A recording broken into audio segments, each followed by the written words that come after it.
Les révélations choc sur l'entreprise française Total qui aurait volontairement minimisé et caché les effets du changement climatique, Donald Trump de retour pour bloquer une enquête, Karim Benzema devant le tribunal aujourd'hui ou encore la Corée du Nord qui inquiète l'ONU. Salut, c'est Hugo, j'espère que vous allez bien. Programme légèrement chargé aujourd'hui pour changer et comme chaque jour donc du lundi au vendredi, on est parti pour un nouveau résumé de l'actualité en moins de 10 minutes. Alors on va parler de Total et de tous les autres sujets dans quelques instants, mais avant ça, on commence donc tout de suite avec une première information rapidement. C'est au sujet de Donald Trump qui refuse en fait que la justice ait accès à certains documents de la Maison Blanche, des documents concernant en fait l'assaut meurtrier du Capitole en janvier dernier. Alors on avait suivi tout ça sur la chaîne à l'époque, mais le 6 janvier 2021, des milliers de soutiens de Donald Trump avaient pris d'assaut tout simplement le Capitole.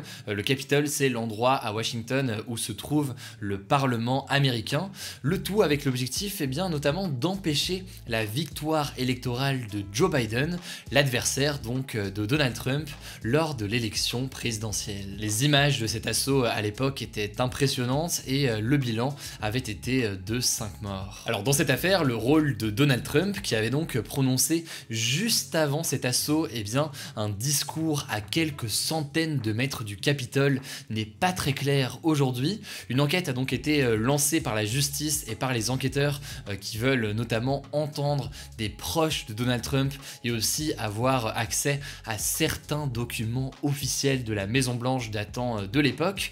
Mais le truc c'est que, vous vous en doutez, bien ça ne plaît pas du tout à Donald Trump qui souhaite garder certains documents secrets. Il a donc déposé tout simplement une plainte pour empêcher les archives nationales américaines d'envoyer ces documents aux enquêteurs. Alors pour bien comprendre, faut savoir que la Cour suprême, donc la plus haute autorité du pays, autorise effectivement les présidents américains à garder certains documents et entretiens confidentiels, le tout en fait dans le but d'avoir des discussions plus franches avec leurs conseillers sans qu'il y ait un risque que ces discussions très franches se retrouvent publiques un jour. Sauf que cette autorité judiciaire qui est la Cour suprême ne dit pas clairement que cette mesure s'applique aux présidents qui ne sont plus en exercice, c'est-à-dire donc des présidents comme Donald Trump qui ont depuis quitté la Maison Blanche. Bref, pour résumer, pour l'instant, on ne sait pas si jamais la plainte de Donald Trump va aboutir et ce sera visiblement Joe Biden, donc l'actuel président du camp démocrate, qui aura le dernier mot sur cette histoire. Bref, là-dessus, affaire à suivre évidemment dans les heures et les jours qui viennent. Allez, on passe tout de suite au sujet à la une. Aujourd'hui, l'entreprise française Total, enfin Total Energy, puisque c'est le nouveau nom de cette entreprise, aurait minimisé exprès pendant des années les conséquences de ses activités sur le changement climatique et ça fait donc énormément parler avec des révélations cette semaine. En effet, si on en parle, c'est suite à une étude de 2 historiens et un sociologue publiée ce mercredi dans la revue Global Environmental Change et c'est une étude assez immense. Ils ont eu accès en fait à 50 ans de documents privés des compagnies pétrolières Total et Elf en fait qui fait aussi partie désormais de Total Energy, ainsi que aux documents en fait de plusieurs ministères français. Or ces documents montrent que dès 1971, donc il y a 50 ans, bien les dirigeants de Total ont été alertés en interne par certains experts de l'entreprise sur l'impact potentiellement catastrophique de leurs extractions toujours plus importantes de pétrole ou de charbon, en expliquant que ces extractions allaient forcément contribuer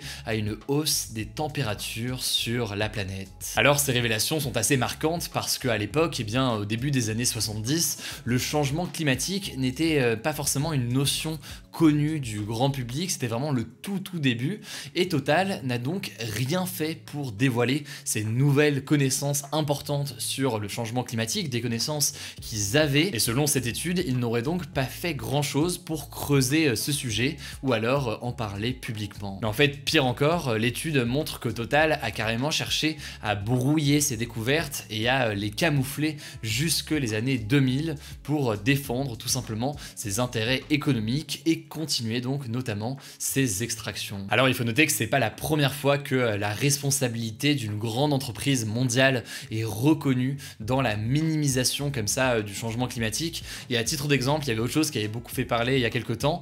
Plusieurs géants mondiaux du pétrole comme BP, Shell ou encore ExxonMobil ont payé en fait pendant des années des centaines de millions de dollars pour faire circuler des fausses informations et financer des organismes qui nient tout simplement l'existence du changement climatique. Bref, on parle souvent de la responsabilité de différents acteurs dans le changement climatique, il y a notamment la question des États, mais cette étude rappelle aussi l'énorme responsabilité que peuvent avoir de grandes entreprises privées. Ça pose aussi des questions sur les possibles conséquences juridiques pour ces entreprises. Certaines personnes veulent qu'on reconnaisse un crime d'écocide, donc que cet acte contre l'environnement soit reconnu comme un crime contre la nature et contre l'humanité, ce qui n'existe pas de cette façon officiellement en France aujourd'hui.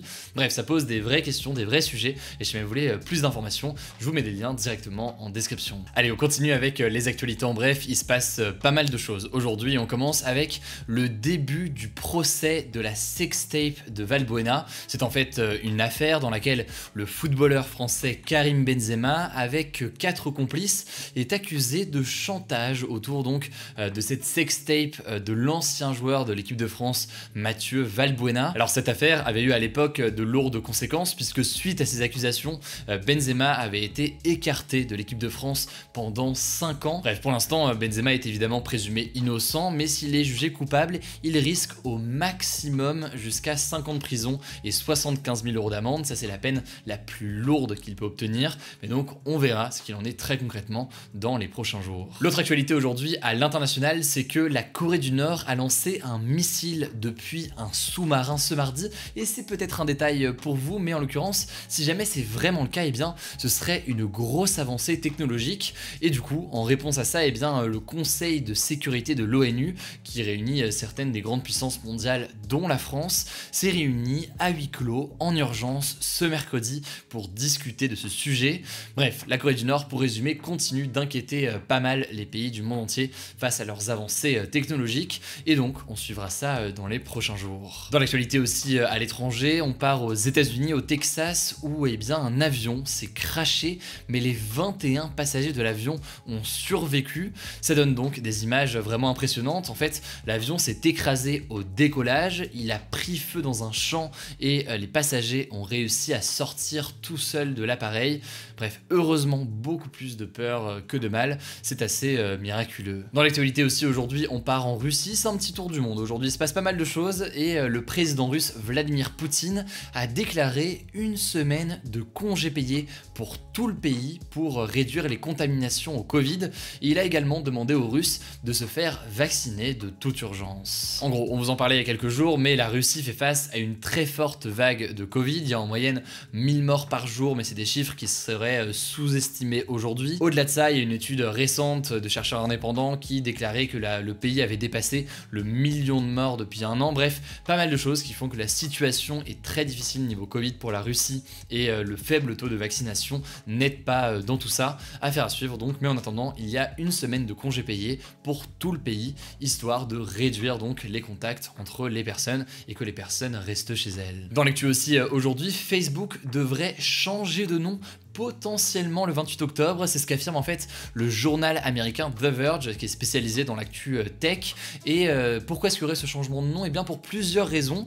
L'information, je vous l'ai dit donc, n'est pas confirmée, c'est une éventualité, une hypothèse qui est avancée par le magazine The Verge, mais je fais un peu de teasing, ça illustre aussi la volonté de la part de Facebook de changer pas mal de choses dans leur projet. Ils ont notamment un projet complètement fou sur lequel on reviendra dans la vidéo de demain, une vidéo donc demain a priori dont le sujet principal sera ce projet assez fou de Facebook pour les prochaines années. Cette semaine, ce jeudi de 18h à 20h, je serai en live sur ma chaîne Twitch Hugo Décrypte pour un live assez exceptionnel avec Wizby. Alors Wizby, qu'est-ce que c'est? Peut-être que vous connaissez déjà, mais c'est donc une plateforme qui permet d'aider les 16-30 ans à entrer sereinement dans le monde professionnel à travers différents services. Donc là, il y en a plein. Il y a des aides pour trouver un job, il y a un simulateur d'aide financière pour aider à trouver les les aides dont on peut bénéficier quand on est jeune, ou encore eh bien, un service pour réviser le code.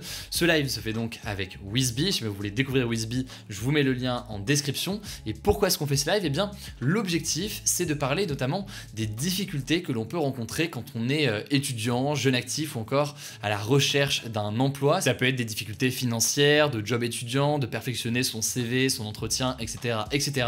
Et en fait, il y a des solutions qui existent. L'objectif, c'est donc de réunir des jeunes qui seront présents sur place, vous évidemment via le chat et vos questions, mais aussi des acteurs du monde professionnel, notamment Guillaume Pépi, qui est l'ex-patron de la SNCF et aujourd'hui président d'Initiative France, ou encore Benjamin Ducousseau, qui est le CEO de Wizbee. Et donc on aura comme ça pendant 2 heures un échange très riche sur ce sujet majeur, comment entrer au mieux eh bien, dans le marché de l'emploi. Ça se passe donc de 18h à 20h, je l'ai dit, et pour découvrir tout ça, eh bien, ça se passe sur ma chaîne Twitch, le lien est en description. Pensez à suivre la chaîne évidemment pour ne pas louper le début du live. Alors le débat hier c'était le suivant, faut-il mettre fin au pass sanitaire dès maintenant en France? Et vous le voyez actuellement avec les résultats, vous êtes assez partagés, vous êtes plutôt nombreux à dire oui, mais ça reste assez partagé, je le vois aussi dans les commentaires. Pas de débat aujourd'hui, du coup c'est tout pour ce nouveau résumé de l'actu en moins de 10 minutes. Pensez à vous abonner si ce n'est pas encore le cas, rendez-vous donc sur la chaîne Twitch pour découvrir le live, pensez à la suivre pour ne pas louper le début du live d'ailleurs. Je crois que j'ai tout dit, prenez soin de vous, prenez soin de vos proches évidemment, et on se dit donc à demain pour une nouvelle vidéo.